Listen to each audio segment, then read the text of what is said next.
A fictional story of Henry Kibbleton, a Stratford highwayman.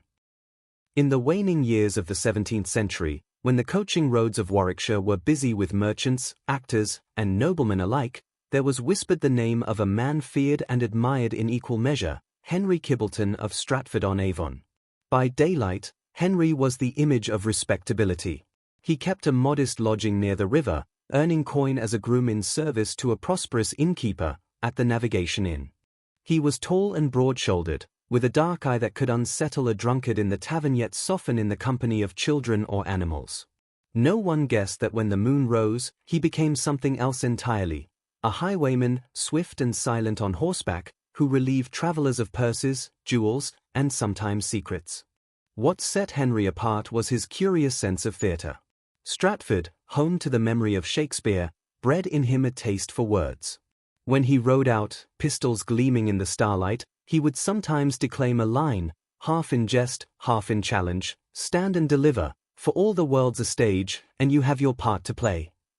Coaches halted. Gentlemen swore. Ladies gasped. Yet Henry's manner was oddly courteous. He bowed before riding off and was known to leave poorer folk with enough coin to see them safe to their destination.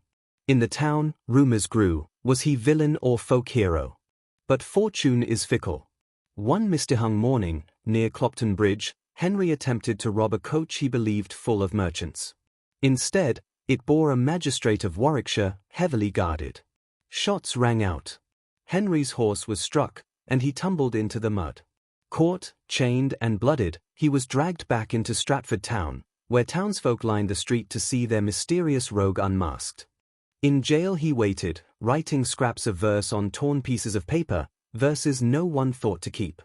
At his trial he confessed boldly, refusing to name any accomplices.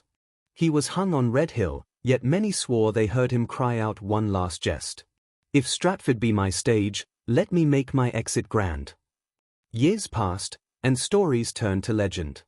Children claimed to see a rider's shadow on misty nights by the Avon, a figure bowing low to phantom coaches. Some said he robbed only the cruel, sparing the kind. Others whispered that Henry Kibbleton still rides, looking for one last audience.